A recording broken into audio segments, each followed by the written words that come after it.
And welcome back, everybody. We are going into our next session, which is a sort of discussion Q&A. I'm not quite sure what format this will take with Filip Bech-Larsen, who's the CTO of Umbraco. Do we have him on the line? Philip, hello. We do. Hey, Philip. Good to see you. Good to see you too. And good to see you Great day repping today. Umbraco Tuesday. Of course. Amazing. Well, Kim, dropped you in it earlier. He said there was lots of things we could ask you instead of him. So we have plenty of questions. I noticed that he said that, I was just taking credit for everybody else's work, and I must admit that is 100% true. Actually, Lottie said that. So I think she's the one you need to Oh, that was Lottie. Yeah. I'm sure she was under no pressure from Kim whatsoever. Well, fantastic. Thanks for joining us.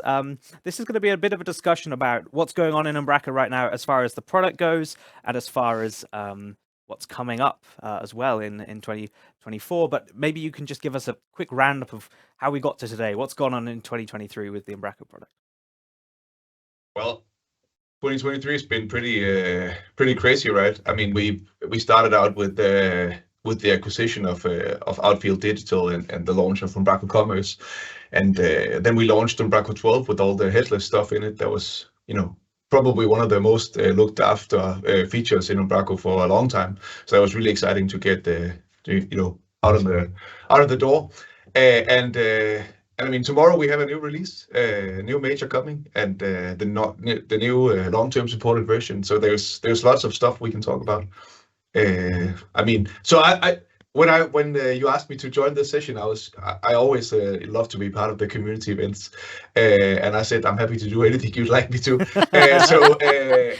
So I'm thinking we just have a chat about 13 and 14 and Let's do that. Whatever you want to talk about. Let's do that. Yeah. So Umbraco 13 coming out tomorrow. That's obviously the hot news. Let's go through that. Yeah. So Santa is early. what are the big features? I mean, it's the upgrade to .NET 8 with C# 12 and all of the good stuff. There's some performance improvements in there, and there's some new language features and stuff that you should probably ask someone smarter than me about. I know the primary constructors is probably the one feature that I kind of understand what does, but that's about it. It's the minimal hosting model for Umbraco. So we align a little bit more with how Umbraco or how Microsoft, wants us to do things or wants developers to build. But like on the feature side, probably the biggest one is webhooks. Webhooks for Umbraco. It makes a lot of sense that you can actually, especially when you're working in that headless context, that you can actually, be notified when stuff is changing. I mean, I think the primary use case is stuff like static site generators or something like that needs to do something when content changes or anything like this. But we've built a very dynamic system that you can easily extend on and build with. So I think that's a pretty cool feature. Pairs very nicely with the delivery API stuff that you mentioned a minute ago. Like they go hand in hand, especially if you're doing static site generation or just any kind of headless system. Actually, needing to be able to be a system to be able to alert something when something changes or happens is key. So. And I mean, you've always been able to listen for the Umbraco events and from code and do stuff yourself, but now this is kind of the UI experience of just putting in a URL and saying I want to be notified when this event happens or something like this. And not just that, I believe you handle things like retries and elegant, graceful failures if something does go wrong, that sort of thing. So that's great. This has also been a feature of Hardcore for forever, a long time. So it's kind of great to see that finally coming to the core product. Yeah, I mean, it's nice how the products, make each other better. Whenever we do new stuff to Umbraco, it flows into Hardcore, and now the other way around as well. So I think that's a pretty good example of the synergies between the products. Yeah, amazing. Let's rewind a second. You talked about minimal hosting model. So that is I'm not going to get into too much tech, but just for people that don't know and maybe need to know how that impacts their solution. So that is what people will know right now is startup.cs and program.cs in the root of their projects. And that is called the traditional web hosting model. for applications, and Microsoft has moved away from that quite a long time ago, actually. But Umbraco's obviously been on this journey to sort of catch up with the Microsoft world and the .NET world in general. And so the idea is that Startup CS and Program CS are combined into one Program.cs, and it's a much simpler approach. And it also supports things like the new minimal APIs yes. and some of these other features. Some of the new the .NET 8 exactly there as well. So yeah. So my understanding, though, from chats with Bjarke and the CMS team, are that actually the existing Startup CS and Program.cs files will continue to work exactly as they are. So if you're upgrading from 12, you don't have to change anything. You don't have to move to the minimal hosting model. But if you're doing any fresh install, that will be the default as of now, and so you'll be doing a more modern solution. And if you are upgrading and want to upgrade to minimal hosting model, you can do that too. It doesn't matter. They should work exactly the same way. Is what I've been told. Touch wood. We'll see. Yep. I mean, that's what I've been told as well. I think it makes sense. I mean, go to the new model if you can. If there's not too much work, Bjarke always tells people not to touch the program and startup file anyway. So it makes sense. And if you've been following those best practices, the upgrade should be very easy. Yeah. But of course, we can't just do it as a migration, because people might be doing all sorts of stuff in those files that we don't know how to treat. Completely. We've taken so we'll the continue same supporting approach. both for some time. Yeah, we've taken the same approach. We desperately try not to touch Startup CS or Program CS because you ship them as part of your template. So we see them as kind of your thing. You own that. And you have, between all of the majors up till now, actually changed something about those files, whether it's a namespace or a reference needs to be included or something like that. So yeah. Thank you for pointing that out. Yeah. Yeah. You know me, Filip. I don't dance around anything. So yeah, okay. Minimal hosting but no model. spoilers today. Yeah, sorry. Minimal hosting model. Small changes coming, but nothing that people really need to know about too much. Webhooks, fantastic feature and something people can get started with using right away, whether that's communicating with an external system or just doing stuff even to their own system, calling web APIs that go and do other stuff should you really want to do that. That's perfectly fine. Well, what else is in V13? There's some really cool additions to the delivery API around how you can, kind of configure what you want expanded and not expanded, and what fields you want to be part of the response and stuff. So there's some really powerful stuff there, especially when you have like stuff that's nested more than one level down that wasn't previously possible to get in the same response.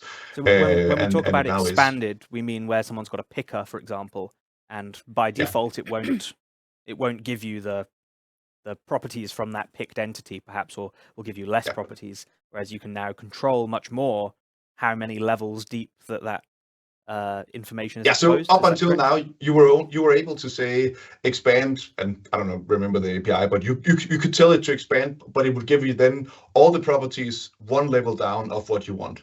But then, the classic example is you have a blog post. It's, it has an author and the author have an image.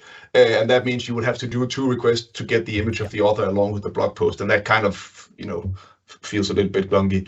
So with the new syntax, you can actually get just that field, and you don't need to get all of the fields for the blog or for the author or for the image. You can just get the ones that you want. Great. Fantastic. I mean, that's cool. What about XPath?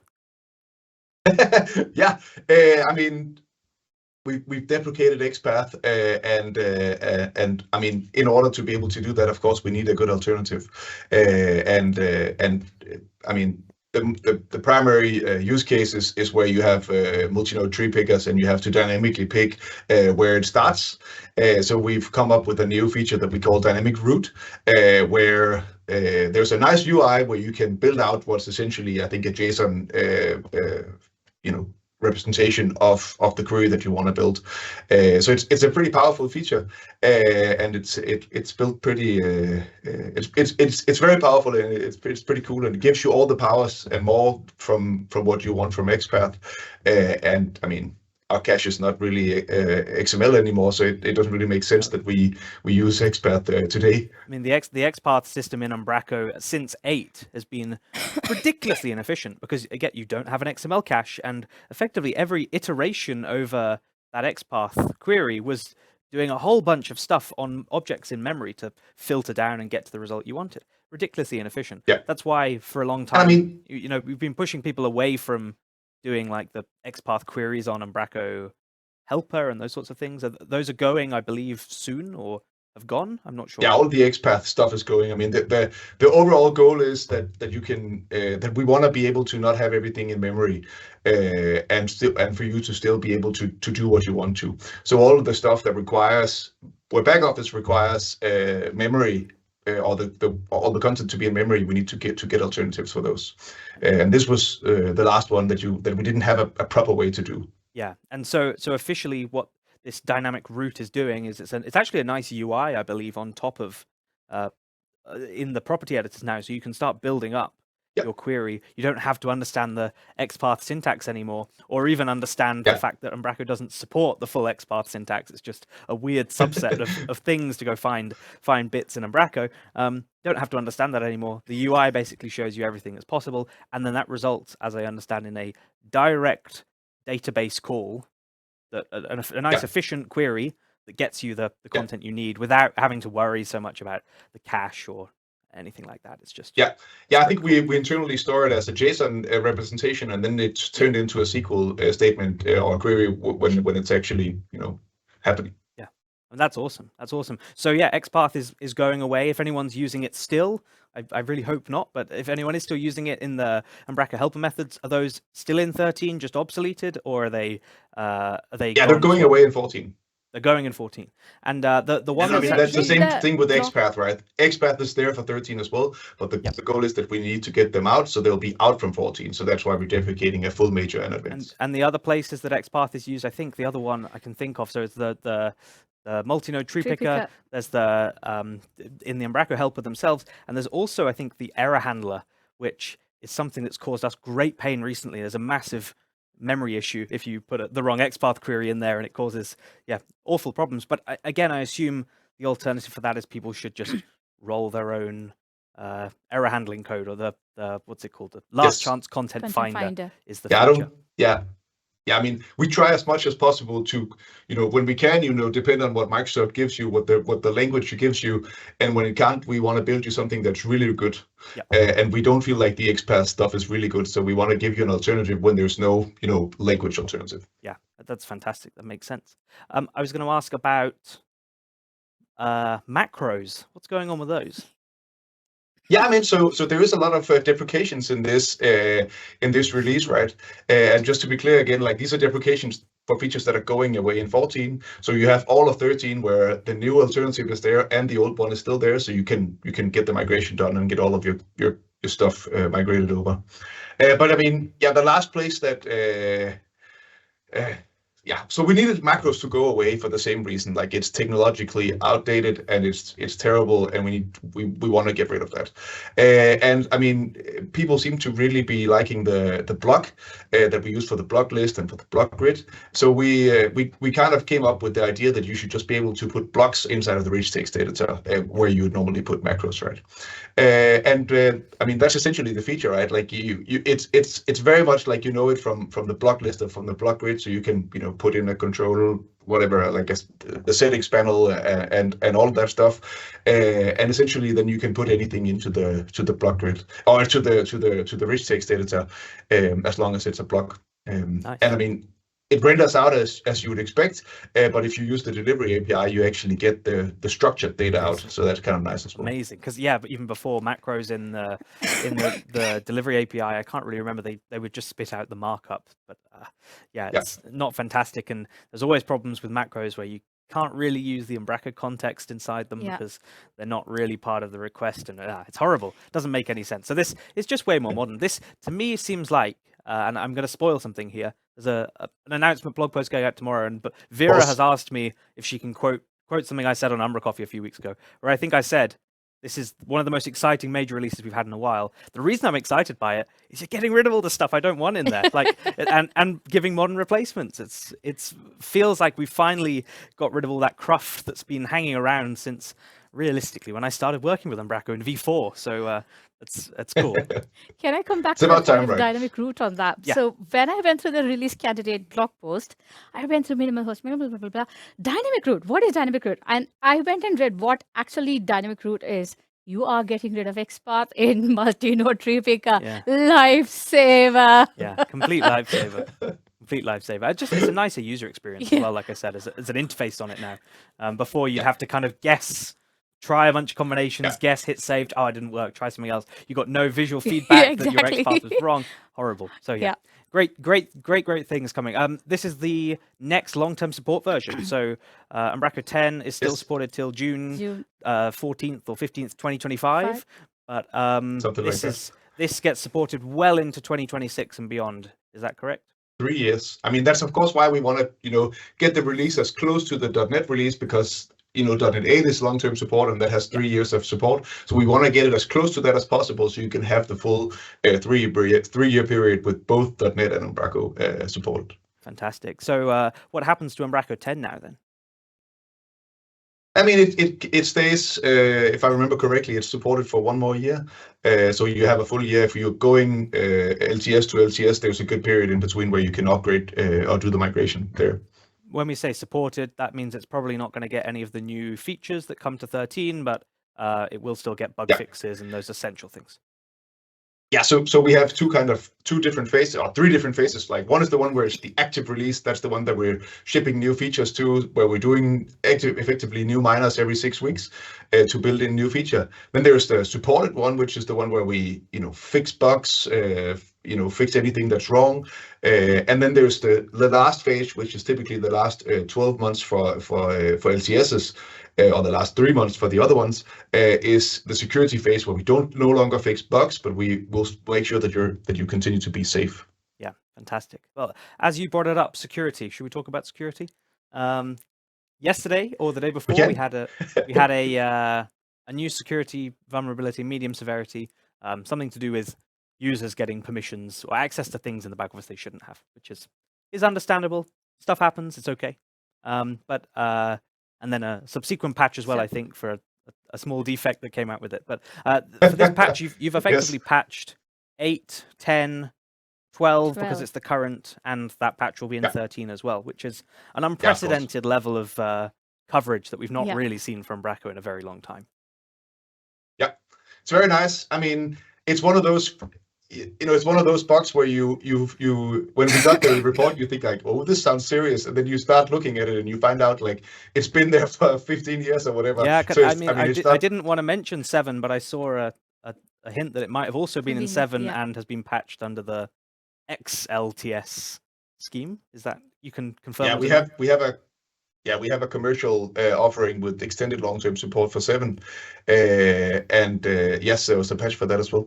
Fantastic. So yeah, it's one of those things that's been there for a long time. It was great to see, I think 5 or 6 community member names against that report too. So good to see the community are finding these things. It is super nice, and I mean, of course, we take the chance.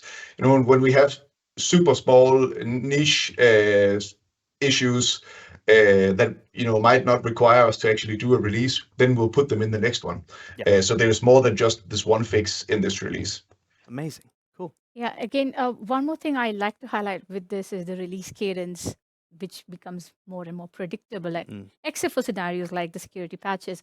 But it is a lifesaver again on how to educate end clients on when to upgrade and what to upgrade to as well. So it's getting more standard, and it's getting more easy for sure. Definitely. So on that topic, should we talk about roadmap and what's coming for 13 and for 14, because 14 is definitely on the horizon. Purnima said earlier we're getting a release candidate soon, and I'm sure that's not quite the case. But maybe you can spill the beans. Yes. Yeah, I mean, I hope everybody watched Nathan's talk this morning. It's really nice to see our own dog fooding actually starting to get close to something we can start talking about at least. I'm sure he won't say that it's ready yet, but that's very nice. We are, I mean, if you haven't been paying attention, the big thing for 14 is, of course, the new back office, right? We're rebuilding the back office with super nice APIs where you have a lot more flexibility and a lot more hooks. It hooks into basically anything in the back office, and it's a super cool. It's just a great developer experience to work with the new back office. And along with that is a management API.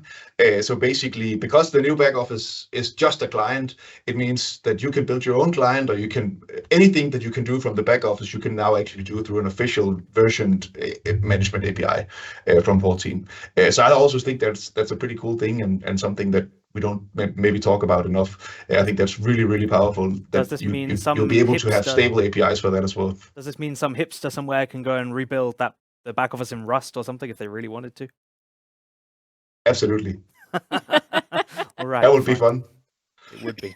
I'm pretty sure we'll be seeing packages with Blazor components. Blazor with Razor components, and then web componentized into back office Umbraco. It's all possible now with the new back office. So web component tech, you've chosen Lit as your light wrapper around web components, just for some friendly helper methods there, but people can roll whatever they want, and you can just use the extension APIs, use the headless APIs directly if you really wanted to kind of achieve anything, which is great. And I think one more thing, again, I'm saying this, the education level of education we're having from HQ regarding the new back office, especially with Niels having the talks, and of course Nathan coming out and showing what he's practically achieved with the new back office. It's great to see that initiative from the HQ. Yeah, I agree. Yeah, team's doing a lot of really cool work, and I couldn't be happier. 13, 1, 2, 3.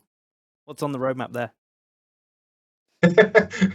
I was hoping you're not going to ask that question. There's Umbraco.com/roadmap. It's all online. Yeah, but I mean, most of that is 14 and beyond, right? For 13, it's going to be, I think, honestly, most of the teams is pretty busy on 14. So I imagine that it's going to be mostly, stabilization, bug fixes, and whatever the community brings us. Maybe we have a few smaller things we'd like to get in, but if you're hoping for a big feeture, you should. I think you need to wait for 14, probably. I think that's fair. I think most people are holding out for 14 as well right now, so that's good. What about the rest of the community? Rest of the company? Sorry, we've not really touched on cloud or commerce and UI builder and forms. There's so much other stuff going on, but can you give us a very high level overview of some exciting things happening there? Or are they also still all preparing for new back office? I think most of the teams are still waiting for a new back office to reach, maturity so they can start working on it. I think for most of the teams, this is something that starts, January-ish, that we start actually building on top of the new back office. Nathan is kind of as he said, the canary in the coal mine, and hopefully he'll be able to teach the other people in his group around what to do for commerce and forms and workflow for all of the other products, right? I think in general, we're trying to, of course, all the products have roadmaps, and you can find all of those online, of course. But the overall idea is we want to be a great fit, not only for the smaller websites, but also for the bigger ones. And then the other big theme is really around headless, making sure that our APIs are actually consistent between the products, so that if you know how to read data from the content API, you can get forms the same way, and you can get you can use the storefront API the same way for commerce, and you can use the workflow APIs the same way, and the deploy. All of the APIs that they align on, how your body is structured when it comes back, and what error messages we use, and status codes, and how you request them, and how we version them, and all of that stuff, so that you get that feeling of one big product that does all of it for you. And I think that's been pretty cool to see. The product we've not actually heard that much about lately is Hardcore. So what's happening there? I know there was some plans at some point to try and bring the delivery API that's in Core CMS over to Hardcore, and effectively that become the new delivery API for Hardcore, and then Hardcore's additions of the GraphQL layer, etc. You've got webhooks now in the Core CMS, so it also makes sense that it would use those. What's the overall plan there? Yeah, it is more or less what you said. We're working on bringing the bringing the delivery API of the CMS over to the to hardcore, so that it actually so that it's plug and play. You can switch we can switch between one or the other. So the USP of hardcore is more about global delivery and about speed and about GraphQL and stuff than it's actually about like the features, because the feature set should be the same, right? That was always the line that Morten would say, like the hardcore product is a delivery layer. It's infrastructure rather than necessarily being a headless product. And at the time, of course, it was the headless CMS and the only option for doing so. Yeah. But it doesn't have to be that way at all. Yeah, we see it more as that delivery layer, and I mean the way that it's built enables us to do GraphQL on top of it, and we think that's pretty cool. Yeah. GraphQL is something that especially maybe a year ago or 2 years ago, it was very popular in the front end community, and of course it was critical for us to get that in. Nice. I think that's the short. I mean, we could talk more about hardcore if you want to. I think we would like to bring workflow to hardcore as well. Some of our other products make a lot of sense, in the hardcore end as well. Even commerce. I mean, headless commerce would be cool. I mean, we have headless commerce now, like with the storefront API for Umbraco Commerce. As a service, I mean. Yes. You got me. Sort you got of me here. giving up on this. I don't know yet. We don't know exactly what more we want to bring to what more of our products we want to bring to hardcore. Yeah. Makes sense. Well, before Arnold runs back in, I'll ask you one final question. Yes. If there was no such thing as product owners, no such thing as other management teams and CEOs with goals that they have to hit, what is your one dream roadmap item that you'd add if you could? Oof. I mean, when I was first hired, I was hired to do the new back office, and that is so close to my heart, and that's probably what I would say.